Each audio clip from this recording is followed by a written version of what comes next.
Programme में आपको खुशामदीद कहते हैं। मैं असदुल्ला खान हूं। आज जुडिशल कमीशन का इजलास हुआ है। यह अहम तरीन इजलास था। इसको वकला ने या वकला के एक तबके ने इसे मुतनाज़े इजलास करार दिया है और हम इसे हंगामा खेज इजलास भी कह सकते हैं। उसकी वजह यह है कि इसमें दो जजेस ने और पाकिस्तान तहरीक इंसाफ के दो यानी 4 मेंबर्स ने मजमूई तौर पर इससे वॉकआउट किया।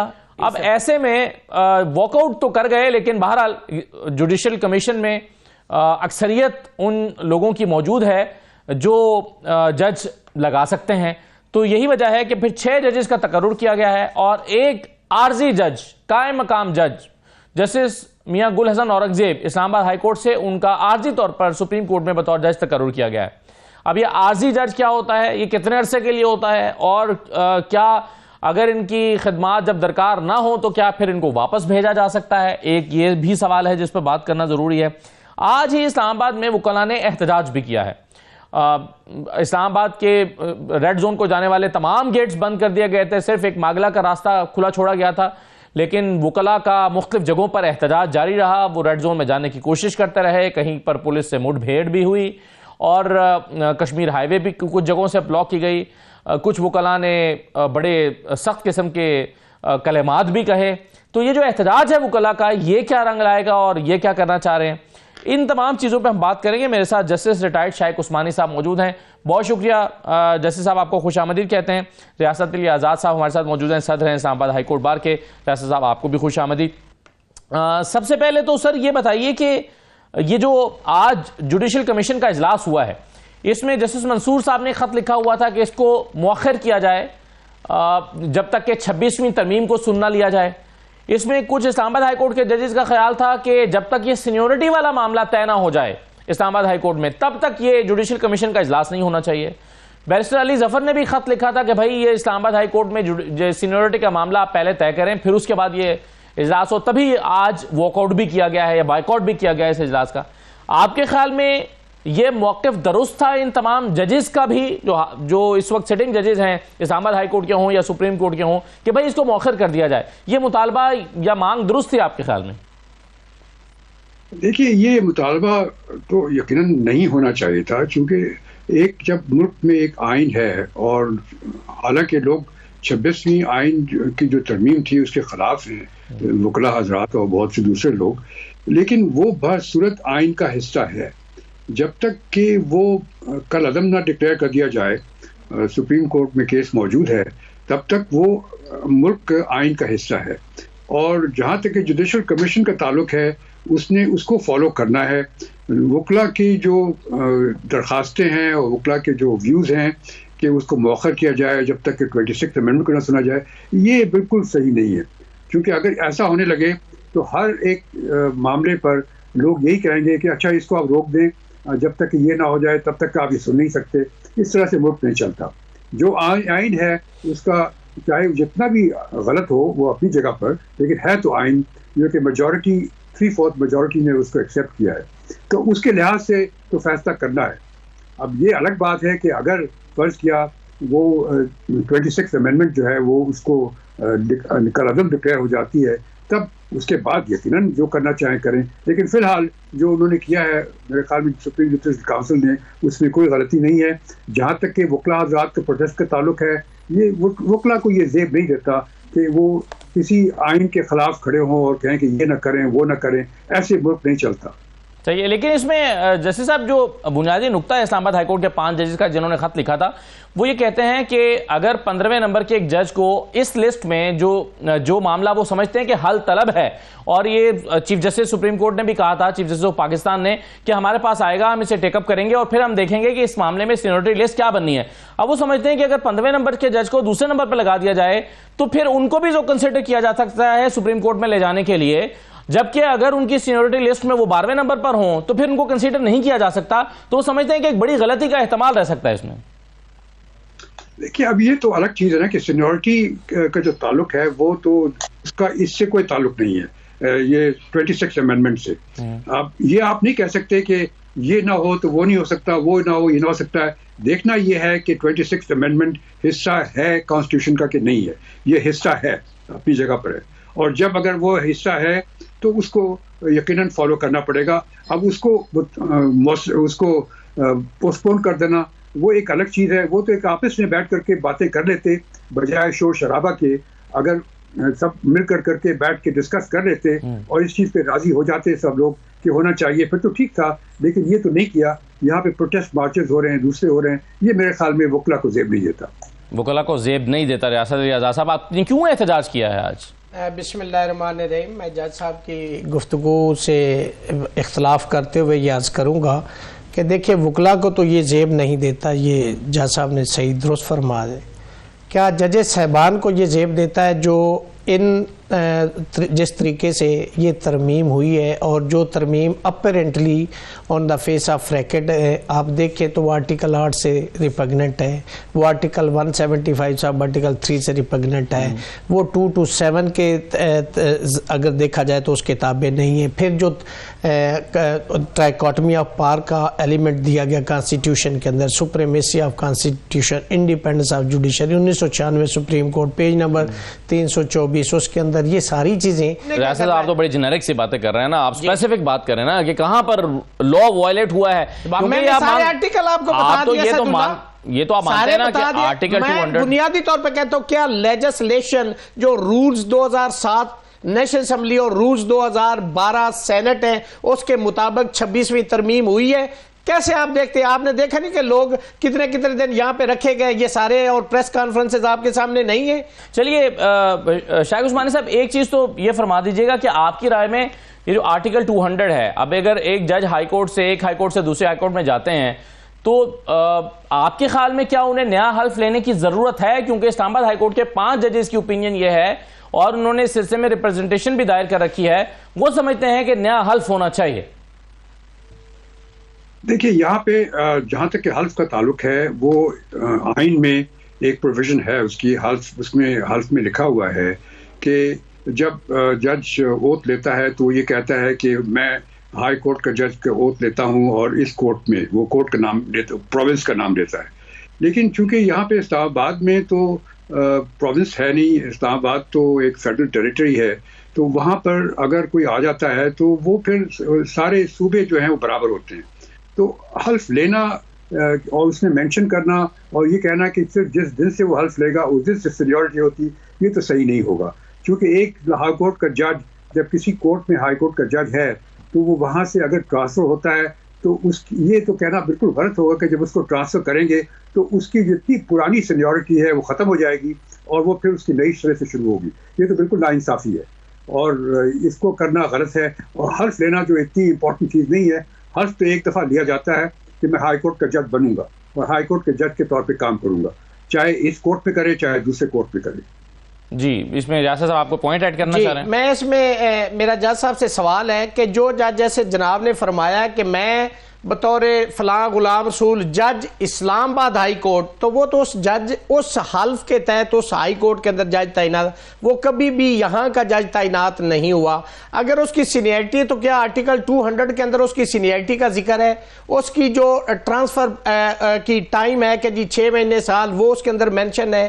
क्या इसके ऊपर जो चीफ जस्टिस ने फरमाया कि इसकी सीनियरिटी हम जुडिशल कमीशन में देखेंगे, लेकिन शाम को एक रोस्टर जारी होता है उसमें सीनियरिटी 7 जजेस की डिस्टर्ब कर दी जाती है? क्या ये जो AIR 1994 पेज नंबर 268 है, इंडियन जजमेंट है, क्या ये उसके मैंडेट के मुताबिक? उसमें तो उन्होंने लिखा हुआ है 2 रीजंस है, फॉर डिस्पेंसेशन ऑफ जस्टिस, और दूसरी बात उन्होंने लिखा in the interest of general public उसकी ट्रांसफर हो सकती है। या ऐसा कोई रेफरी जज, कोई ऐसा स्पेशलिटी उसकी हो कि जी DB सुन रही थी, डाइसेंट आ गया है और उस केस को सुनने के लिए आर्जी तौर पे उसको आपने तो उसको उठा के एक उस जज से जो 26वीं तरमीम के आर्टिकल 175A में लिखा हुआ कि 3 सीनियर जजेस में से चीफ जस्टिस बनेगा, आप 3 माह से सीनियर जज उठा के लाए। ये बदनीति नहीं? कितने लॉज है जो कि मेलस और मेला फाइडी की लेकिन बुनियाद पे देखिए, सेट साइड हुए यहाँ- और उनका इसमें- रास्ता रोकने के लिए किया गया। मुझे पता है वो यहाँ आ गए हैं, इसका मतलब है कि मैं सदर इस्लामाबाद हाई कोर्ट, मैं कल सिंध में चला जाऊं तो मैं सिंध का सदर बन जाऊंगा। मैं आर्जी तौर पर अगर वहां पे जाता हूं, मैं खिताब करता हूं, मैं तकरीर करता हूं। लॉ का एक मैकेनिज्म है। आर्टिकल 200 में मुझे बताएं, ये तो साइलेंट है, इस पे कोई जजमेंट नहीं, सिर्फ 3 मिसालें इसमें इस मुल्क। लेकिन आपकी डेफिनेशन के मुताबिक एक सवाल तीन सिर्फ मिसालें देता हूं। एक था यहाँ पे जस्टिस बिलाल आए और एक सरदार असलम साहब आए थे, वो मुशर्रफ के दौर में पीसीओ कोर्ट में आए थे। इकबाल हमीदुर रहमान साहब सिर्फ आए थे इसलिए कि 31 जुलाई की जजमेंट में पीसीओ कोर्ट खत्म हो गई। फिर एक कॉन्स्टिट्यूशनल अमेंडमेंट जो 18वीं तरमीम उसके तहत कॉन्स्टिट्यूशन कोर्ट बनी थी। इकबाल हमीदुर रहमान साहब इसलिए आए थे कि चूंकि बाकी जजेस के नाम प्रपोज उन्होंने करे थे, ये आइन में उस वक्त प्रोवाइडेड था। लेकिन आप इसी तरह फायजी साहब भी direct chief justice Balochistan high court लगे। मेरा आपसे सवाल यह है, जो कि शायद उस्मानी साहब का भी सवाल है, कि अगर फर्ज कीजिए जस्टिस मोहसिन अख्तर कियानी साहब को आपने लाहौर हाई कोर्ट ट्रांसफर करना है, तो क्या वहां जाके वो 40वें नंबर के जज लग जाएंगे? देखिए, पहले तो ये कि कंसेंट होना उनकी जरूरी है ना।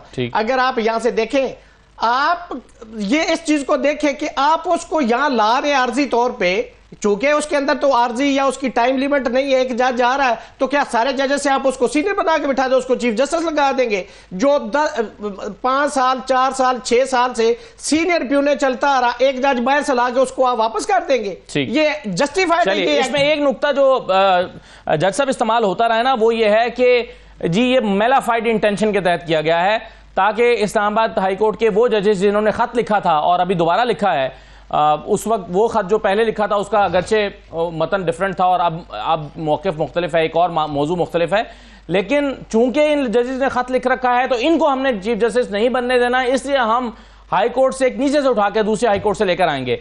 आपके ख्याल में ये जो नुक्ता है, ये मेलाफाइड इंटेंशन को जाहिर करता है? देखिए, मेलाफाइड इंटेंशन तो हमारे मुल्क में हर एक दूसरे आदमी को समझता है कि वो मेलाफाइड है, लेकिन यहाँ पे तो आपको देखना है कि आइन में क्या प्रोविजन है। आइन में साफ प्रोविजन ये है कि जब एक जज का ट्रांसफर होता है दूसरे कोर्ट से, तो जो 26th अमेंडमेंट में है, तो उसकी सीनियरिटी वही रहेगी जो कि उसके पुरानी कोर्ट में थी। अब उसको कैसे आप चेंज करेंगे सर? लेकिन ये आईनी तरमीम में तो ये नुक्ता मेंशन नहीं किया गया, मेरा ख्याल है, अगर मैं गलत नहीं कह रहा, सीनियरिटी का करें दोबारा ताकि उसको सही करें। ये तो नहीं कि आइन में एक चीज दिख गई तो आप कहें जी इसको ना करें आप, या फिर आप ये करें कि जो सुप्रीम कोर्ट में जो आइन में की जो पिटिशन 26th अमेंडमेंट के खिलाफ है, उस पे जाके वहां पे वो इंटरिम ऑर्डर ले ले सुप्रीम कोर्ट से, तो उससे रुक सकता है। लेकिन इस तरह से प्रोटेस्ट करना और उसके शोर मचाना, चीखना चिल्लाना, मेरे ख्याल में ये बिल्कुल जेब नहीं देता हमारे प्रोफेशन को। 26वीं तरमीम में ये जो सीनियरिटी वाला इशू था ये एजिटेट किया गया था, लेकिन इसमें फजल रहमान की जो जमात थी उन्होंने अपोज किया था कि सीनियरिटी का जो प्रिंसिपल था कि जी वो कैरी करेगा, उन्होंने उसको सपोर्ट नहीं किया। जब वो प्रोवाइडेड नहीं है तो जो आर्टिकल 200 है वहां से आपने कहां से ये इन्फ्रेंस ड्रा कर लिया है कि वो सीनियरिटी लेके आएगा? और ये तजर्बा आपने इस्लामाबाद में ही करना था और 3 महीने सीनियर लेके आना था। मोहसिन अख्तर कियानी साहब से जो सीनियर प्यूने जज है, ये सारी चीजें अभी आपने खुद अपनी बात की तरदीद कर दी कि आप जाके तो इस पे स्टे ले ले। तो हम तो यही कह रहे थे, आज भी हमने यही कहा कि जब तक 26वीं तरमीम ये इस वक्त मौजूदा सुप्रीम कोर्ट के जो फुल कोर्ट है वो नहीं सुनती, इसको डेफर कर दें। चूंकि आप अपनी सियासी तैनातियां करके जजेस बिठा के अपनी मर्जी की तादाद बना के हमारी पिटीशन फुल कोर्ट में लगा के उसको डिसमिस करेंगे तो क्या हम इससे मुतमिन हो जाएंगे? एक में जज शाइक उस्मानी साहब, मैं सर एक चीज और बता दीजिए, आज जो मियां गुल हसन औरंगजेब साहब जो हैं उनको सुप्रीम कोर्ट का आरजी जज लगाया गया है, एक्टिंग जज। ये एक्टिंग जज क्या, ये एक्टिंग जज जो है जी है तो आरजी जज सुप्रीम कोर्ट का बना सकते हैं आप जी। ये कोई हाई कोर्ट के अंदर एडिशनल जज बनते हैं 1 साल के लिए, लेकिन सुप्रीम कोर्ट में ऐसी कोई प्रोविजन नहीं। बिल्कुल ठीक है, नहीं ये एक्टिंग जज आप कह रहे हैं बना सकते हैं सुप्रीम कोर्ट में, जो मैं नहीं, सुप्रीम कोर्ट में इस तरह की कोई प्रोविजन नहीं। अच्छा, तो ये यानी आपके ख्याल में ये जुडिशियल कमीशन आज फैसला किया है, ये दुरुस्त नहीं है कि सुप्रीम जी, इसको नहीं होना चाहिए। अच्छा, चलें, ये तो बिल्कुल आपके ख्याल में सर, आपकी राय क्या है इस पे? मैंने भी पहली दफा ये सुना है। हम तो इस वक्त पाकिस्तान में नए से नए तजर्बा से देख रहे, नए से नया तजर्बा देख रहे। ये पोस्टिंग ट्रांसफर वाला पहला केस हमने देखा है। देखिए, मुझे बताएं कि उस पोस्टिंग को भी आप देख ले जो ट्रांसफर हुई है, और इस तैनाती को भी देख ले। या डाक जजेस होते हैं या कंफर्म जजेस, लेकिन सर ये मेरे पास कि जो ही उसका नोटिफिकेशन सदर पाकिस्तान वापस ले लेंगे, उसको घर भेज देंगे। ये कौन सा जज सुप्रीम कोर्ट है? किस कंडीशन के साथ आप लेके जा रहे हो? इसमें जंगी जदून साहब भी मेरे साथ मौजूद हैं, उनकी राय भी मैं लूंगा, लेकिन पहले जस्टिस शाइख उस्मानी साहब, ये आइन का आर्टिकल 181 मेरे सामने पड़ा है, वो कहता है एक्टिंग जजेस का, उसमें टाइटल के साथ लिखा है 1 any time when the office of a judge of the Supreme Court is vacant or a judge of the Supreme Court is absent or is unable to perform the functions of his office due to any other cause, और फिर आगे उसकी details भी दी गई हैं। तो ये तो आइन के आर्टिकल 181 में 181 में गिवन नहीं है सर? नहीं, वो और बात है। देखिए यहाँ पे ये है कि अभी जुडिशल कमीशन जो है वो नए जजेस अपॉइंट कर रहा है सुप्रीम कोर्ट में। इस वजह से नहीं अपॉइंट कर रहा क्योंकि कोई वैकेंसी नहीं है या कोई एब्सेंट है या कुछ ऐसी बात है। यहाँ पे सारे जजेस को अपॉइंट किया जा रहा है। उसमें ये कहना कि आप तो ठीक है, आप तो परमानेंट जज होंगे, ये जो है वो परमानेंट जज नहीं होंगे, ये तो बिल्कुल सरासर गलत है और नाइंसाफी है।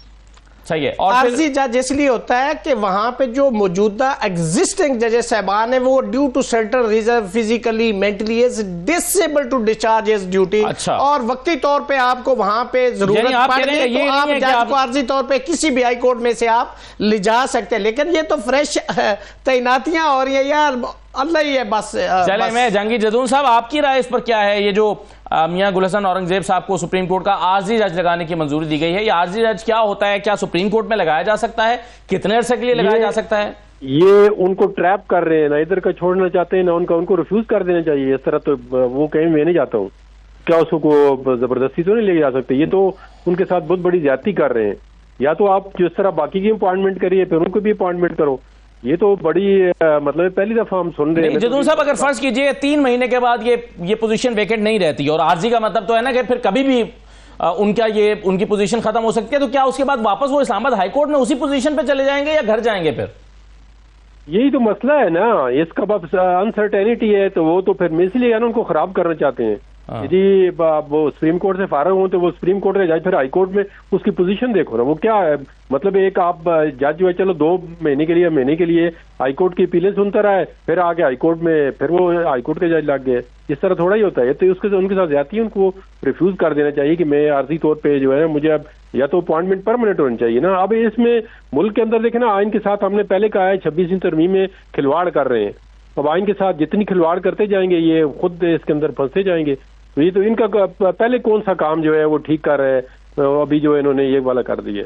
तो आइन के देखें 26वीं तरमीम ने इस मुल्क के अंदर जुडिशरी की जो आज़ादी थी उस पर कारी ज़रब लगाई है, कदगन लगा दी है और आइन का बेसिक स्ट्रक्चर ही चेंज कर दिया है। अभी देखिए सुप्रीम कोर्ट में ये ज्यादा जजेस भी ला रहे हैं, ये इसलिए ला रहे हैं कि अगर फुल कोर्ट बैठे तो उसका डिसीजन जो है उनके फेवर में आए। ये तो मकसद ही है इसमें, वरना तो उन्होंने। लेकिन सर आप ये इंटेंशन कैसे इंटरप्रेट कर सकते हैं? हो सकता है इंटेंशन ये हो कि जो पेंडिंग केसेस है वो जल्द से जल्द निपटाए जाए, इसलिए जजेस की तादाद बढ़ाई जा रही है। तो भाई मेरे वसदुल्ला खान, मेरे भाई पेंडिंग केसेस तो सबसे ज्यादा डिस्ट्रिक्ट जुडिशरी में है और हाई कोर्ट में है।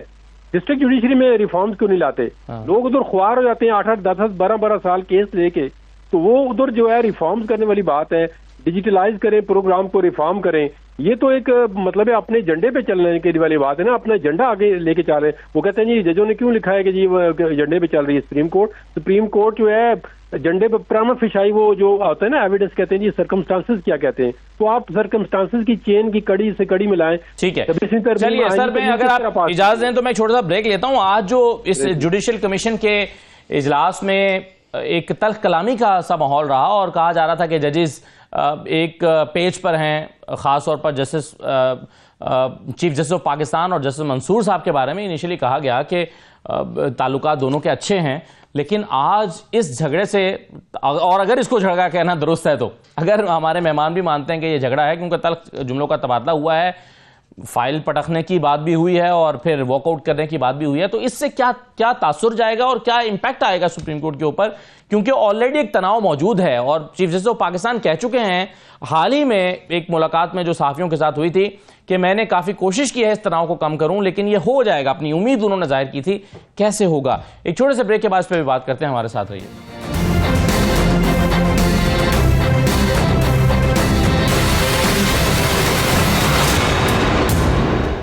ब्रेक के बाद आपको दोबारा खुशामदीद कहते हैं। जस्टिस शाइख उस्मानी साहब, सुप्रीम कोर्ट का माहौल हर गुजरते दिन के साथ तल्ख होता जा रहा है और इसमें तनाव बढ़ता हुआ नजर आ रहा है। आज 2 जजेस बाइकआउट करके चले गए जुडिशियल कमीशन से। चलिए बाइकआउट तो किया, लेकिन तल्ख जुमलों का तबादला रिपोर्ट हुआ है कि ऐसा वाकया पेश आया है। आप कैसे देख रहे हैं, ये माहौल कैसे बेहतर होगा फिर सुप्रीम कोर्ट का, और अगर नहीं होता तो इसका क्या इंपैक्ट आएगा? देखिए, बड़े अफसोस की बात है जो आजकल हो रहा है सुप्रीम कोर्ट में। जिस तरह जजेस खतूत लिख रहे हैं और प्रोटेस्ट कर रहे हैं, ये कभी आज तक नहीं हुआ, ना होना चाहिए। ये तो मेरे ख्याल में जजेस की डिग्निटी के खिलाफ है। और अगर जज समझता है कि कोई काम गलत हो रहा है और उसको पॉइंट आउट कर दे, अगर चीफ जस्टिस उसको सही नहीं करता तो फिर उसको चाहिए कि रिजाइन करके वो चला जाए, ये ताकि उसकी इज्जत बच जाए। ये नहीं कि इस तरह से प्रोटेस्ट करना, ये मेरे ख्याल में जजेस को जेब नहीं करता। सर अच्छा, अब जजेस को जेब नहीं देता सर, लेकिन अब होगा क्या आपके ख्याल में, इसका इम्पैक्ट क्या होगा सुप्रीम कोर्ट के अंदर? माहौल तो डिस्टर्ब हो रहा है। जी बिल्कुल, माहौल खराब हो गया सुप्रीम कोर्ट का। इस तरह से तो कोर्ट नहीं चलेगी हमारी, और हमारे जजेस में इतनी हिम्मत नहीं है कि वो रिजाइन करके चले जाएं। अगर 2 जजेस भी रिजाइन करके चले जाते हैं तो एकदम से मामला सही हो जाएगा। अच्छा, अब नए जजेस तो आ ही रहे हैं, तो चलिए 2 जजेस और लगा दिए जाएं। अब आज 6 लगाए गए हैं, एक आरजी भी लगाए गए हैं, तो और लगा दिए जाएं। अच्छा, इसमें एक चीज मुझे बताइएगा रियासत अली आजाद साहब, क्या जस्टिस मियां गुल हसन औरंगजेब साहब के पास ये ऑप्शन होगा कि वो इनकार कर दें कि भाई मैं नहीं आना चाहता सुप्रीम कोर्ट? हाँ, वो कर सकते हैं। और ये आरजी ना हो रहे हों और परमानेंट अपॉइंटमेंट हो रही हो, फिर भी उनकी कंसेंट जरूरी है। हर हाल में कंसेंट जरूरी है, दोनों सूरतों में उनकी कंसेंट जरूरी है। अब देखें, वो तो क्योंकि आईन का आर्टिकल जिसका हवाला मैं दे रहा हूं उसमें तो आप किसी रिटायर्ड जज को भी आरजी जज लगा सकते हैं। मैंने आपको उसका थोड़ा सा मैकेनिज्म आवाम के समझने के लिए कि ये नहीं, सुप्रीम कोर्ट में 15 जजेस हैं, मैं मिसाल दे रहा हूँ, और वहां पे 15 जजेस ही की जरूरत है। उनमें से एक जज साहब बीमार हो जाते हैं, फिजिकली मेंटली वो कोर्ट नहीं आ सकते, वो केसेस नहीं सुन सकते, तो फिर उस वैक्यूम को पूरा करने के लिए आर्जी तौर पे किसी भी हाई कोर्ट से उसको बुलवाया जा सकता है जब तक वो आप कह रहे हैं कि इस आर्टिकल 181 की रूह मुख्तलिफ है। रूह अपॉइंटमेंट इज समथिंग एल्स और ये तैनाती है समथिंग एल्स। ये आर्जी तौर पे इसलिए होता है कि कोई जज साहब आज छुट्टी पे, लेकिन सुप्रीम कोर्ट को जरूरत है, पेंडेंसी है, केस है। आप कह रहे हैं कि हर चीज में इंटेंशन का मसला है हुकूमत की, इसमें क्या इंटेंशन ये है कि he is the most favorite person in 3 most senior judges to become Chief Justice of Islamabad High Court। अब एक जज साहब आप प्यूने बना लिया, इनको आप आर्जी तौर पे ऊपर ले गए और फिर नीचे से आप इंडेक्ट करें, उसमें से अपनी मर्जी का आप चीफ जस्टिस लगाना चाहते हैं। ये इंटेंट क्लियर है, इसमें तो कोई लंबी चौड़ी साइंस ही नहीं है, कोई रॉकेट साइंस नहीं है कि जो समझ तो आप ये खुद कहते हैं कि जस्टिस सरफराज डोगर को चीफ जस्टिस लगाने के लिए लाया गया है, इसलिए मोहसिन साहब को तो उन्होंने रोका है। अभी जो प्रेशर है, जो एजिटेशन है, जो जजेस के खतूत है, जो सुप्रीम कोर्ट में जजेस के खतूत है और जुडिशल कमीशन के अंदर डिसेंट आ गया है, उसकी वजह से ये सारी चीजें ये मनूवर की जा रही है। लॉ जो होता है ना, वो देखता है कि बिल्कुल स्टेट और उसमें ये लेफ्ट राइट नहीं होता। जहांगीर जदून साहब, आजकल एक IMF का वफ्द भी आया हुआ है पाकिस्तान, और वो हैरानकुन तौर पर माली मामलात का जायजा तो एक अलग बात है, वो तो ले गई, लेकिन वो जुडिशियल कमीशन का जो तरीकाकार है जजेस को अपॉइंटमेंट का, उसकी बात करेगा। वो सुप्रीम कोर्ट जाएगा, वो जजेस से मिलेगा और वो पाकिस्तान में अदलिया की आजादी के हवाले से देखेगा। अब ये तो नहीं कहा गया कि ये जो IMF का वफ्द है इसकी रिपोर्ट की बुनियाद पर आपके प्रोग्राम की मंजूरी होगी या अगली एक साथ की मंजूरी होगी, लेकिन बहरहाल अगर IMF का वफ्द ये जायजा ले रहा है तो ये सिग्निफिकेंट है। तो आप फिर इस माहौल में कि जब ये तैनातियां, ये जजेस के नामों की लाहौर हाई कोर्ट में जो जज लगाए गए हैं, यहां पर जो जज लगाए गए हैं, और जिस तरह से हुआ है, और ये जो डिबेट है, और फिर आज एहतजाज हुआ है, ये आज का एहतजाज भी तो IMF का ये वफ्द नोट कर रहा होगा, इन सारी चीजों पर क्या इम्पैक्ट होगा? नहीं, देखें, डेफिनेटली वो देखते हैं कि जो सिस्टम ऑफ गवर्नेंस है पाकिस्तान में वो किस तरह है। वो जो इंडिपेंडेंस ऑफ जुडिशरी है वो तो बहुत इंपॉर्टेंट फैक्टर है इसमें। अगर आपको इंडिपेंडेंट जुडिशरी नहीं मिलेगी तो IMF जो है या कोई भी मुल्क जो है वो नहीं चाहता कि उस मुल्क के अंदर उसकी अपनी जो मॉनेटरी स्टेक है वो खराब हो जाए, जो भी उसके मॉनेटरी एग्रीमेंट होते हैं। लेकिन अगर आप जुडिशरी को कंट्रोल कर लेते हैं तो फिर आपको पाकिस्तान के अंदर लोग इसके चीहो पुकार कर रहे हैं कि इंसाफ नहीं मिल रहा, तो बाहर की दुनिया आप इसलिए तो बाहर की डायरेक्ट इन्वेस्टमेंट कोई नहीं आ रही। सिर्फ आपको कोई अगर देना भी है तो वो लोन देता है, वो लोन भी वो कहता है हमारा सिक्योर नहीं है जब तक आपकी गवर्नेंस सिस्टम ठीक नहीं है, क्योंकि वो लोग कहते हैं कि हमारा लोन के जो पैसे हैं वो जाया न हो जाए, आप जहाँ पे स्पेंड कर रहे हैं या जिस काम के लिए स्पेंड कर रहे हैं उसी के मुताबिक चलें। तो ये तो डेफिनेटली देखिए, किसी मुल्क का अगर आपने सबसे पहले जो वो स्टडी करते हैं वो उनका यही होता है कि निज़ाम इंसाफ जो है, जस्टिस सिस्टम जो है वो डिलीवर कर रहा है या नहीं कर रहा। तो हमारा निज़ाम इंसाफ जो है वो बिल्कुल जो है ना मफलूज हो चुका है और वो एक तरफ टिल्ट हो चुका है। इंसाफ का मतलब होता है कि आप बैलेंस करें, जिसका ड्यू राइट मेरिट पे बनता है उसको दें। पाकिस्तान में इस तरह की बात नहीं चलती। आप राइट वाली बात बिल्कुल ठीक है। शाहिद उस्मानी साहब, आपकी ये पहले भी ये होता रहा है कि जो IMF का वफ्द है वो आकर पाकिस्तान के जुडिशरी के सिस्टम को, इंडिपेंडेंस ऑफ जुडिशरी को, जजेस के अपॉइंटमेंट के तरीकाकार को, जुडिशियल कमीशन को, उनके मेंबर से मुलाकातों को, ये पहले भी होता रहा है या ये कोई अनहोनी बात हो रही है? इस दफा कुछ ज्यादा ही हो रहा है, चूंकि यहाँ पर आजकल ये होता है कि सियासी पार्टीज एक दूसरे से लड़ती हैं, तो उसके बाद फिर वो चाहे कोई भी कानून पास हो या कोई अमेंडमेंट आए कोई हो, तो उसको चैलेंज किया जाता है सुप्रीम कोर्ट में। फिर हर एक भागता फिरता है कि किस तरीके से अपने हक में फैसला करा जाए। तो सारा एटमॉस्फेयर हमारा जुडिशरी का, जुडिशियल सिस्टम का बहुत ख़राब हो गया है और इसमें लोगों की इंटेलेक्चुअल ऑनेस्टी तकरीबन है ही नहीं सिरे से। अब सिर्फ उसी सूरत से ये सही हो सकता है जिससे मैंने आपसे कहा कि अगर 2-3 जजेस स्टैंड ले लें और रिज़ाइन कर दें, और रिज़ाइन करने के बाद फिर वो स्टेटमेंट दें, फिर जा करके लोगों को कुछ धचका लगेगा और शायद कुछ मामला बेहतर होंगे। ऐसे खत व किताबत करने से, शोर शराबे मचाने से, नारेबाजी करने से कुछ नहीं होगा। लेकिन जस्टिस साहब, इस वक्त जो हुकूमत है वो तो यही इंतजार कर रही है कि वो जजेस जो उन्हें पसंद नहीं है वो रिजाइन कर दें और वो फिर उनकी जगह पर भी दूसरे जजेस ले आएं जो अपनी मर्जी के जजेस हैं। फिर तो एक रास्ता साफ देने वाली बात है। उससे क्या इंपैक्ट होगा? पहले एजाजुल हसन साहब गए या मज़ाहिर अकबर नकवी साहब चले गए थे रिजाइन करके, उससे क्या फर्क पड़ा? देखिए, वो इंडिविजुअल जजेस ने रिजाइन किया था। यहाँ पे एडहॉक तकरीबन सारे के सारे जजेस, 4-5 जजेस जो हैं वो रिजाइन करके चले जाएं कोर्ट से, फिर देखिए क्या होगा। अच्छा, हाफिज हसन साहब तशरीफ लाए हैं। हाफिज साहब, ये मैं अभी तो पहले IMF की बात कर रहा था, पहले तो उसी पर आप जवाब दें कि आज जो कुछ हुआ है, झगड़े की रिपोर्ट है, आपके पास भी ऐसी इतलात हैं, क्या हुआ है जुडिशियल कमीशन में? और ये जो जुडिशियल कमीशन में आज हुआ है, ये इसका क्या इंपैक्ट आएगा IMF के उस वफ्द के ऊपर जो आया हुआ है पाकिस्तान में, इंडिपेंडेंस ऑफ जुडिशरी का भी जायजा ले रहा है? बिस्मिल्लाह असद, वेरी अनफॉर्चुनेट कि पाकिस्तान की सुप्रीम कोर्ट के अंदर या पाकिस्तान के हाई कोर्ट के अंदर जो हो रहा है वो इट इज़ वेरी अनफॉर्चुनेट। अब उसकी भी एक हिस्ट्री है। ये जो आज आपके सामने चीज़ें आई हैं, ये आज तो नहीं हुई ना, ये क्रॉप अप हुई हैं चीज़ें जो है, और वो क्रॉप अप जो हैं पिछले 12-14 साल से। ये सारे वो जजेस हैं जो 2009 की जो आज़ाद अदलिया की एक तहरीक थी उसके कॉन्सिक्वेंस के अंदर ये पाकिस्तान की हाई कोर्ट्स में भी आए और वहाँ से सुप्रीम कोर्ट के अंदर चले गए। अब वहाँ पे गए हैं तो अपॉइंटमेंट सारी इन्हीं के पास थी। पाकिस्तान के जितने जजेस हैं यही जुडिशल कमीशन के अपॉइंट करते थे, और उन्हीं जुडिशल कमीशंस की जब अपॉइंटमेंट होती थी तो ना सिर्फ हाई कोर्ट के जजेस लगाए जाते थे बल्कि पाकिस्तान के हाई कोर्ट्स या सुप्रीम कोर्ट्स की जो चीफ जस्टिस की सीनियरिटी है उसको भी मद्देनजर रख के किया जाता था। जो आज आप कह रहे हैं कोर्ट पैकिंग जो है, कोर्ट पैकिंग कहते किसे हैं? कोर्ट पैकिंग इसे कहते हैं कि अपनी ख्वाहिश के मुताबिक, अपनी मर्जी के मुताबिक, अपनी सहूलत के मुताबिक किसी एक जज को दूसरी अदालत के अंदर आप शिफ्ट कर दें। तो 12-14 साल से आप एनालिसिस देखें ना कि क्या पाकिस्तान का जो 18वीं तरमीम के बाद 19वीं तरमीम आई, क्या पाकिस्तान की जुडिशरी ने वो परफॉर्म किया जिस पे ऊपर हम सारे क्वेश्चन मार्क आप मैं सब करते रहे हैं। अब उसके अंदर ये है कि एक नई तरमीम आ गई, जो 26वीं आईनी तरमीम आई, उसने 2-3 मेजर शिफ्ट्स कर दी हैं। एक वो मेजर शिफ्ट कर दी है कि जो चीफ जस्टिस की अपॉइंटमेंट का एक प्रोसेस है।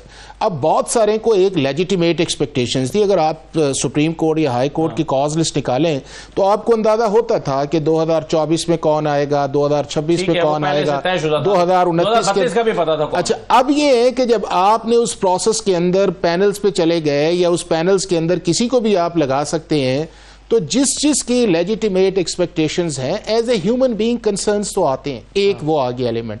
दूसरा एलिमेंट वो आ गया कि जो पाकिस्तान की जुडिशरी अनब्रिडल जो है अपनी कॉन्स्टिट्यूशनल जुरिस्डिक्शन को एक्सीड कर रही थी, उसके ऊपर सुप्रीम कोर्ट या हाई कोर्ट्स के अंदर पार्लियामेंट ने एक चेक लगाया, और वो चेक ये लगाया कि जी आप जो हैं सो मोटो नहीं ले सकते, आप प्रेयर से बाहर नहीं जा सकते, आप ग्राउंड, और जो दुनिया के अंदर एक प्रिंसिपल है। तीसरा मेजर शिफ्ट आया आपकी जजेस की अपॉइंटमेंट का, कि जो एक टिल्ट था, यानी कि मैं अगर इस मुल्क का या सूबे का चीफ जस्टिस बनूं तो मैं समझता था कि मैं जजेस लेके आऊंगा। मगर आप ये तो मानते हैं ना कि जिस नौयत का ये जुडिशियल कमीशन बन गया है, अब इसमें जिसकी भी हुकूमत बनेगी, फर्ज कीजिए आइंदा तहरीक इंसाफ की बन जाए, पीपल्स पार्टी की बन जाए, वो अपनी मर्जी का जजेस भर्ती कर सकते हैं, ये तो मानते हैं ना? मैं आपको चीज बताऊं ये जो पार्लियामेंट ने किया है इसके अंदर तीन चीजें हैं। एक इसके अंदर ये है कि कॉन्स्टिट्यूशनल जो आपका फ्रेमवर्क था उसको उन्होंने बैलेंस करने की कोशिश की। दूसरा इसके अंदर एक रिएक्शन आपको नजर आता है, वो रिएक्शन ये है कि जब बार बार पाकिस्तान की अदालतें जो हैं वो पार्लियामेंट की तरफ गई हैं तो पार्लियामेंट ने कहा कि हम एक रिस्पॉन्स करते हैं। तीसरा उस चीज के अंदर आया कि जो जजेस वाला एक मैटर था जिसमें आजाद साहब मैं हम सारे कहते थे कि यार इसको बैलेंस करें, वो बैलेंस करने के बजाय उन्होंने कहा कि चले पहले आपने बारी ले ली है, हम अब इस बारी को आप लेते हैं। हर बंदा फिर बारी लेता रहेगा। देखे अगर पाकिस्तान के अंदर जुडिशियल अपॉइंटमेंट्स मेरिट्स पे अंदर होती तो क्या जुडिशियल कमीशन की कॉम्पोजिशन पे हम सारे बात कर रहे होते? नहीं थी ना। अब यह है कि इसको बेहतर करना चाहिए और उस बेहतरी के लिए आपके पास, मैं हमेशा कहता हूं कि आपको इस मुल्क के जुडिशियल सिस्टम की पर्सनैलिटी से निकल के आपको इसके मेजर रिफॉर्म्स में जाना चाहिए। उस मेजर रिफॉर्म्स के अंदर एक एलिवेशन ऑफ जजेस है, एक आपकी लेजिस्लेशन है। जाएगा अब ये वो काम तो पार्लियामेंट ने करना ही है, जजेस ने करना है। अब पार्लियामेंट ने जो करना था वो तो कर लिया ना। देखे ना, अब मुझे ये बताएं कि 5-6 साल से जो हमारे मुल्क में एक लेटरबाजी चल रही है, ये एक मुनासिब बात है। अब उसका नहीं आया तो उसका रिएक्शन जो है, मुझे बता दें फिर मैं आगे बढ़ता हूं, क्योंकि इस पर आजाद साहब भी अपनी राय दे चुके हैं और जस्टिस शाइख उस्मानी साहब भी, और समझते हैं कि आरजी जज को सुप्रीम कोर्ट में अपॉइंट नहीं किया जा सकता। वो समझते हैं गलत हुआ है मियां गुल हसन औरंगजेब साहब को जो आरजी जज लगाया गया, इसकी गुंजाइश ही नहीं है। वो समझते हैं दो चीजें हैं शायद, एक ये है, एक है आर्टिकल जहांगीर जद्दू साहब की भी ये राय, इसलिए नहीं, तीन लोगों की राय। दो चीजें हैं, एक है आर्टिकल 177 और एक है आर्टिकल 181 जी। 81 के अंदर जो है, अगर आप किसी को एडहॉक जज के तौर पे लेके आते हैं तो उसका फिक्स टेन्योर आता है, ठीक। लेकिन अगर आप आर्टिकल 181 को इन्वोक करते हैं तो उसके अंदर प्रेसिडेंट ऑफ पाकिस्तान ये कर सकता है कि वो किसी भी शख्स को हाई कोर्ट के अंदर एक्टिंग जज लगा सकता है। नहीं, 181 के अंदर, और उसका जो टेन्योर है वो फिक्स्ड नहीं है। एडहॉक जज के अंदर जो है वो टेन्योर फिक्स्ड होता है। मगर इसकी लेकिन तो तब होती है ना कि जब कोई जज अपनी ड्यूटी परफॉर्म नहीं कर पा रहा, कोई सीट वैकेंट है। यहां तो आप जब परमानेंट अपॉइंटमेंट्स कर रहे हैं जजेस की, तो एक को आप आरजी क्यों लगा रहे हैं? इसकी मंतक क्या है? नहीं, देखे ना, लॉजिक क्या है? अगर फिर हम जाएंगे उस चीज के अंदर तो फिर जुडिशियल कमीशन का एक फैसला है जिसमें पाकिस्तान का चीफ जस्टिस मौजूद है, कई जजेस और मौजूद है, दूसरे मौजूद है। अब ये है कि ये अगर मूव किया है तो किसने किया होगा? देखे ना, किसी ने तो किया होगा ना। अगर किसी ने किया है तो क्या आप समझते हैं कि पाकिस्तान का जुडिशियल कमीशन जो है वो प्रोसीजरल लैप्स करके कहेगा कि हमने ये काम करना है? और यही वो चीज हम कंट्रोवर्शियल करते हैं। पहले कहा गया कि जी सीनियरिटी इशू है, 194 का ओथ होना चाहिए कोई कॉन्स्टिट्यूशन के अंदर, लेकिन हमने पॉइंट रेज किया। फिर ये आ गया कि नहीं जी, जज अगर ट्रांसफर किया जाता है तो उसका जो है 181 का कोई इशू नहीं है, प्रेसिडेंट कर सकता है, किसी को एक्टिंग लगा सकता है, लेकिन टेन्योर उसकी पोस्टिंग नहीं है। और जब आप किसी को लगाते हैं तो फिर उनका कॉन्सेंट भी जरूरी है, और आप फिर नहीं, उसके अंदर कॉन्सेंट की जरूरत नहीं है। 181 के अंदर जरूरत नहीं है, 200 के अंदर जरूरत है। कॉन्सेंट के बगैर कैसे लगा सकते हैं? किसका? आप किसी भी एक, फर्ज कीजिए आप एक किसी को, आप प्रेसिडेंट ऑफ पाकिस्तान किसी भी सुप्रीम कोर्ट के जज को एक्टिंग चीफ जस्टिस किसी भी हाई कोर्ट का लगा सकते हैं। ये हमारी कॉन्स्टिट्यूशन के अंदर लिखा हुआ है। लें जनाब, ये तो बाइंडिंग हो गया फिर मियां गुल हसन औरंगजेब साहब पर कि वो हर हाल में इसको कबूल करें। आप ये कह रहे हैं ना? नहीं, आपका क्या मतलब है? अभी कबूलियत अब होनी है? नहीं, मतलब ये तो अभी रियासत इजाज़त साहब का ख्याल है कि वो रिफ्यूज भी कर सकते हैं कि नहीं मैं यही ठीक हूं। उसके अंदर जो प्री रिक्विजिशंस हैं, हम तो यही भी कहते थे कि जैसे 177 को प्री रिक्विजिशन देखे ना कि उसके अंदर क्या लिखा हुआ है। उसमें लिखा हुआ है कि कोई सुप्रीम कोर्ट की सीट खाली है, या कोई जज साहब फिजिकली मेंटली डिसेबल है, तो फिर आरजी जज लगाया जाता है। ठीक है। यहाँ पे सूरत हाल इंटायरली डिफरेंट। जुडिशियल कमिशन में पता नहीं कितने लोगों की लिस्ट नहीं, ये आर्टिकल इस सिचुएशन के लिए नहीं है। मैं कहता हूँ कि ये सुप्रीम कोर्ट देखे ना अब तो ये एक आप आरजी लगा रहे हैं, वही तो मैं कह रहा हूँ, मंतक क्या है, लॉजिक है? आपको पता है कि पिछले 34 लगा देते हैं, chief justice Sindh high court को कहा कि एडहॉक जज लगाते हैं, जुडिशियल कमीशन का फैसला आया, उसने नहीं माना। देखिए, उसने नहीं माना, बहुत शुक्रिया, ये नहीं माना, ये इसलिए हम कह रहे हैं। हाफिज साहब बहुत शुक्रिया, ये मान जाएंगे। जैसे शाइख उस्मानी साहब बहुत शुक्रिया, आपने बड़ा वैल्यूएबल अपना कमेंट दिया प्रोग्राम में, बहुत शुक्रिया। एक छोटा सा ब्रेक लेते हैं, ब्रेक के बाद वापस आएंगे तो रऊफ हसन साहब हमारे साथ मौजूद होंगे, पाकिस्तान तहरीक इंसाफ के रहनुमा। उनसे जानते हैं कि उनका इस सारी सूरत हाल पर पार्टी मौक़िफ़ क्या है।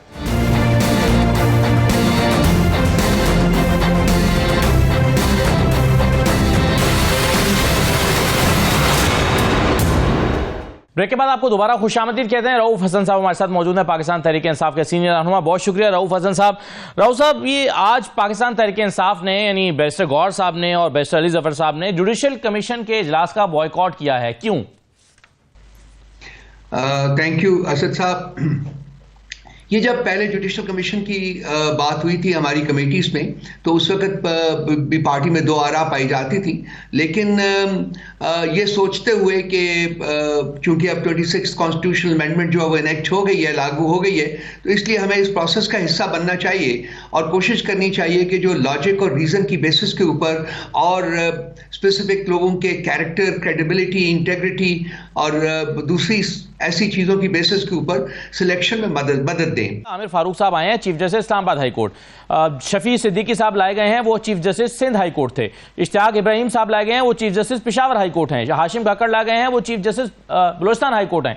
तो 6 जजेस को जो है वो सुप्रीम कोर्ट लाया गया, उसमें से 4 जो है वो चीफ जस्टिस साहिबान है हाई कोर्ट के। इससे ज्यादा शफाफियत या मेरिट क्या हो सकता है कि सीनियर मोस्ट जजेस को उठाकर वो सुप्रीम कोर्ट में लेकर आए? किस तरीके से इंसाफ को वायलेट किया गया, इंसाफ के तकाजों को वायलेट किया गया, किस तरीके से हमारे जो लोग हैं जो कैद में हैं, तो और इसके अलावा और भी बहुत सारे फैक्टर्स थे जिसकी वजह से हम लोगों ने इसका बायकॉट किया है। और मैं आपको यकीन दिलाता हूं इसमें रऊफ साहब, चलिए ये तो, लेकिन आप हमेशा सीनियोरिटी की बात करते हैं ना, और सीनियोरिटी को इंपॉर्टेंस देते हैं। आपका जो जुडिशल कमीशन बनाने का मुतालबा है उसमें भी आप कहते हैं कि ये हाई कोर्ट के या सुप्रीम कोर्ट के 3 सीनियर मोस्ट जजेस को ले आए। फिर अभी कल बैरिस्टर अली जफर साहब ने खत लिखा था, उनका कंसर्न भी सिक्योरिटी लिस्ट है। तो जब सीनियोरिटी लिस्ट है, तो जब सीनियोरिटी ही आपका सबसे बड़ा इशू है सर, तो फिर जब सीनियर मोस्ट जजेस को लाना, फिर आपका इतराज क्या है? जी देखिए असद साहब, जब आप किसी बाहर की हाई कोर्ट से जज लेके आते हैं तो वो फिर सीनियरिटी में सबसे नीचे से उस दोबारा ओथ लेता है ना, और उसके बाद वो सबसे जूनियर मोस्ट होता है। और जूनियर मोस्ट जो है, आप अगर जजेस लेके आते हैं और उनकी नई ओथ के बाद भी उनको सीनियर मोस्ट जज के तौर के ऊपर आप कोर्ट में करते हैं, तो ये इंसाफ के तकाजों का कत्ल है। नहीं, ऐसे नहीं। आप क्या कह रहे हैं सर कि अगर हाई कोर्ट से बात है कि एक सेकंड, एक बात और कर दूं मैं, उसके बाद मैं आपकी बात सुन लेता हूं। Thank you. देखिए, वो ये कि 26वीं कॉन्स्टिट्यूशनल अमेंडमेंट जो है वो अभी अदालत में चैलेंज हुई है, और हमने जो खत लिखा है, उनको दूसरा खत लिखा है, उसको हमने यही कहा था कि अब ये जजेस भर्ती करने का जो काम है वो उस वक्त तक पोस्टपोन करें जब तक कि 26वीं कॉन्स्टिट्यूशनल अमेंडमेंट के बारे में कोई फैसला नहीं आता कोर्ट से। जब वो आ जाएगा तो उसके बाद अब इसको कर लीजिएगा, और उसके बाद वो 26वीं आईनी तरमीम मौजूद रहती है। तो ये अभी एक ऐसी तरमीम जो कि चैलेंज हुई है कोर्ट में, उसके तहत आप नए जजेस से कोर्ट स्टफिंग कर रहे हैं। ये मामला तो बहुत ही ज्यादा violative of constitution and rule of law है। नहीं, आप रऊफ साहब ये कह रहे हैं कि अगर हाई कोर्ट से जज ट्रांसफर होकर दूसरी अदालत में आए तो नया हल्फ लेना जरूरी है, आप ये कह रहे हैं? जी, नया हल्फ लेना पड़ता है जी, बिल्कुल बिल्कुल नहीं, लेकिन हल्फ लेगा वो सर। लेकिन अगर किसी भी अदालत से किसी दूसरी अदालत में ट्रांसफर होगा, ये अभी अली जफर साहब ने बहुत अच्छी तरह एक्सप्लेन किया है। ठीक है, नहीं, लेकिन सर इस पॉइंट को सलमान अकरम राजा साहब ने भी बहुत अच्छी तरह एक्सप्लेन किया, और मेरे शो में बैठकर उन्होंने ये कहा है कि आर्टिकल 200 को देखें तो इसके मतन को देखते हुए अपेरेंटली नए हल्फ की जरूरत नहीं है। वो समझते हैं कि चलिए इस पर बहस करनी है तो हो सकती है, या मजीद इस पर डिस्कशन हो सकती है, लेकिन जरूरत नहीं है। सुन लीजिए सलमान राजा ने मेरे प्रोग्राम में क्या कहा है।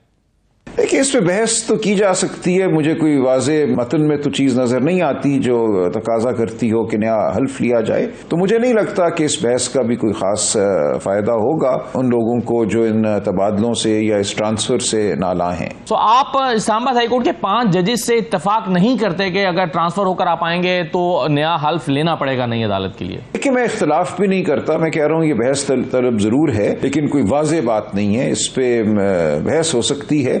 आप आर्टिकल 200 का जब मतन पढ़ते हैं तो उसमें बज़ाहिर कोई नए हल्फ की बात नहीं है। जे सरे दस्त आर्टिकल 200 में नए हल्फ की जरूरत नजर नहीं आती, लेकिन यह बहस तलब मामला है। अच्छा, रऊफ हसन साहब वो कह रहे हैं कि आर्टिकल 200 को अपेरेंटली देखें, उसका मतन देखें तो नए हल्फ की जरूरत नजर नहीं आती, और अगर आप बहस भी कर लेंगे तो मेरे ख्याल में इसका कोई नतीजा नहीं निकलेगा। तो सर बड़ी वाज़ेह राय है सलमान राजा साहब की। देखिए, अली जफर साहब की भी बड़ी वाज़ेह राय है, उनका भी आप पॉइंट सुना दीजिए, वो भी लोगों को सुना दीजिए। उन्होंने कहा है कि नए हल्फ की जरूरत है। इसके अलावा मेरी को तकरीबन 1 दर्जन बहुत ही सीनियर वकला से इस सिलसिले में बातचीत हुई है, और वो भी उन्होंने भी यही कहा है कि जी नए हल्फ की जरूरत है, और जब नया हल्फ होगा तो वो जूनियर मोस्ट जज बनेगा, वो चीफ जस्टिस नहीं बन सकता हाई कोर्ट का। ये जो स्टफिंग हो रही है, ये अपनी पसंद के चीफ जस्टिस बनाने के लिए हो रही है। सो इसका मतलब ये हुआ कि पार्टी की बेंचेस है, ताकि फॉर्मेशन ऑफ बेंचेस जो है वो ऐसे लोगों के कंट्रोल में रहे जो उनके मनपसंद बेंचेस जो है ना उनको तरतीब दे सके। तो रऊफ साहब ये कहा जा सकता है फिर कि पार्टी के अंदर जो लीगल माइंड्स हैं उनके दरमियान एक डिस्प्यूट मौजूद है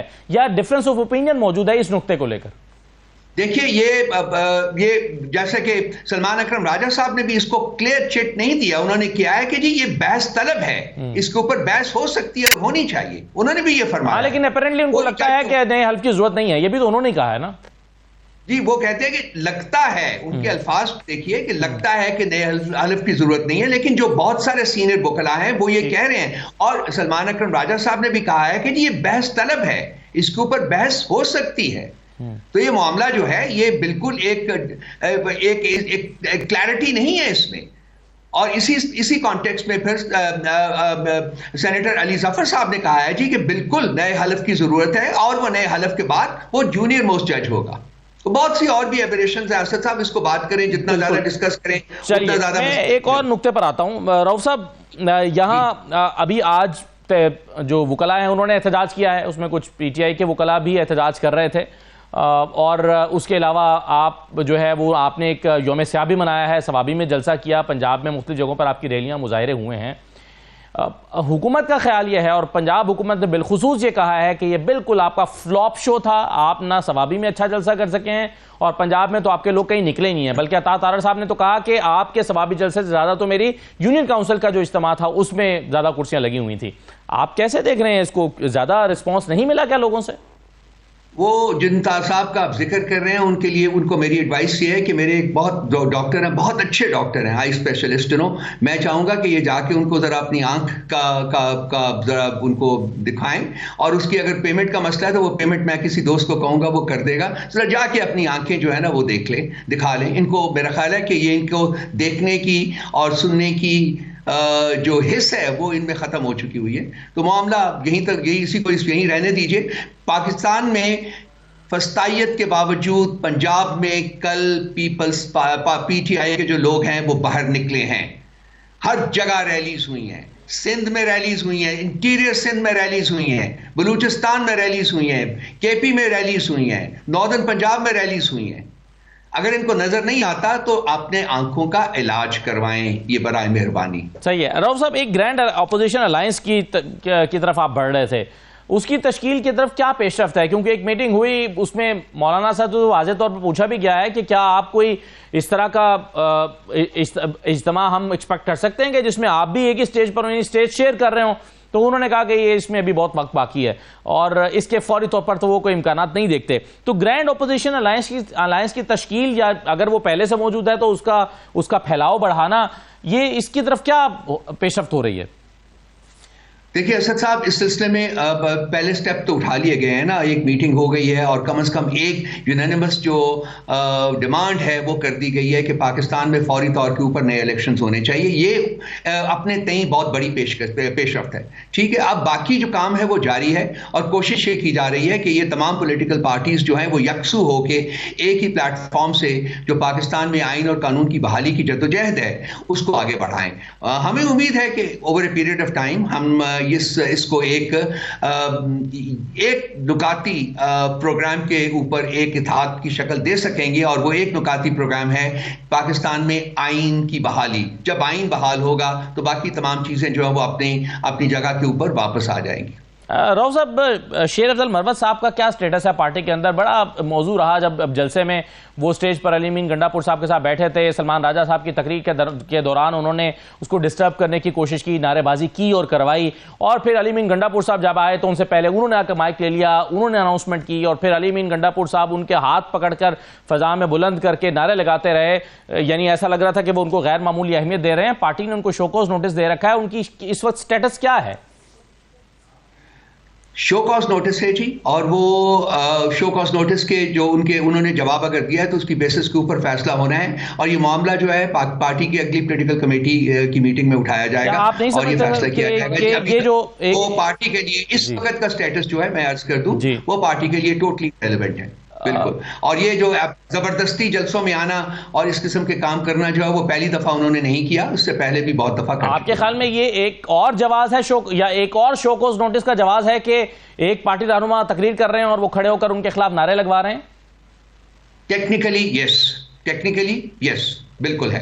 सही है। आखिरी सवाल रऊफ हसन साहब, एक कन्फ्यूजन का मैं आपकी मौजूदगी का फायदा उठाते हुए और खात्मा करना चाहता हूं, क्योंकि एक आईजी जो खैबर पख्तूनख्वा के लगाए गए हैं जुल्फ़िकार हमीद साहब, उनके हवाले से पिछले दिनों इमरान खान साहब ने ट्वीट करते हुए कहा था कि एक मरतबा फिर आइन की धज्जियां बिखेरते हुए सूबाई हुकूमत के दिए गए 3 नामों को अपने पॉकेट लॉज के जरिए दद्दी की टोकरी में फेंक कर खैबर पख्तूनख्वा में वफाक की मर्जी का आईजी इंस्टॉल कर दिया गया। ऐसा ही है सर? क्या इसमें वाकई केपी की मर्जी शामिल नहीं है आईजी को लगाते हुए? सर देखिए जी, अपेरेंटली कोई मर्जी शामिल नहीं है। विफाक ने पहले भी ढोंस से अपना आईजी और अपना चीफ सेक्रेटरी वहां रखा है, और अब भी जो नया आईजी आया है अंडरस्टैंडेबली वो भी विफाक ने यकतरफा तौर के ऊपर वहां भेजा है। तो इसके ऊपर पहले भी हम 1 साल से विफाक से डिमांड कर रहे थे हमारी सूबाई हुकूमत के जी इनके कंसल्टेटिव प्रोसेस के जरिए जो उनके जो नॉमिनीज हैं उनमें से किसी को चुन के वहां दे, लेकिन इस दफा भी हमने भेजे थे जो नाम, उनमें से चुन के नहीं भेजा। इन्होंने अपना ही पसंद का आईजी जो है दोबारा वहां। लेकिन सर इसमें अगर आप इजाजत दें तो शेख वकास अकरम साहब से मैंने ये सवाल किया था, उन्होंने इसका क्या जवाब दिया था, ये आप सुन लीजिए जरा। देखें, अवेलेबल ऑप्शंस में से हमने सजेशन दी थी, हमने से मुराद हमारी पार्टी की गवर्नमेंट ने, और हमारी जो सजेशन नंबर 1 थी वो भी इन्होंने इग्नोर की, हमारी जो सजेशन नंबर 2 थी वो भी इन्होंने इग्नोर की। सारी सजेशंस इग्नोर करके हमारी जो आखिरी सजेशन थी आउट ऑफ अवेलेबल ऑप्शंस वो ये आईजी साहब थे, उनकी तैनाती हो गई। केपी गवर्नमेंट को कोई एतराज नहीं है। सर शेख वकास साहब ने कहा कि 3 ऑप्शन दिए थे, तीसरे ऑप्शन को उन्होंने लगा दिया, केपी गवर्नमेंट को कोई एतराज नहीं है। खान साहब जब कोई बात करते हैं तो खान साहब की बात मुकद्दम होती है भाई, मैं इसी के ऊपर ही इस बात का जवाब खत्म करूंगा। खान साहब ने फरमा दिया है, खान साहब ने जो कहा है। फैक्ट भी तो होगा ना, क्या खैबर पख्तूनख्वा हुकूमत ने 3 नाम दिए या नहीं दिए, ये तो फैक्ट होगा ना सर। ये मैं नहीं कह सकता, मैं केपी हुकूमत का नुमाइंदा नहीं हूं, इसलिए मैं उनके बिहाफ के ऊपर बात नहीं कर सकता, मैं पार्टी के बिहाफ के ऊपर बात कर सकता। राइट सर, तो फिर हम इसी कंफ्यूजन के साथ ही, यानी अभी मैं समझूं कि कंफ्यूजन बरकरार है, यानी कम से कम व्यूअर की हद तक मेरा नहीं ख्याल कि कोई कंफ्यूजन है। ये फेडरल गवर्नमेंट ने, विफाक ने अपनी पसंद का मनपसंद जो है वो आईजी जो है वो तैनात किया है वहां, कोई कंफ्यूजन नहीं। चलिए ठीक है, बहुत शुक्रिया आपका रऊफ हसन साहब प्रोग्राम में शिरकत करने के लिए। लेकिन शेख वकास अकरम भी सेक्रेटरी इत्तलात हैं पार्टी के, वो कैसे गलत इंफॉर्मेशन कोट कर सकते हैं, ये बहरहाल एक सवाल है। यह आज का प्रोग्राम था, इजाज़त दीजिए, अल्लाह हाफिज़।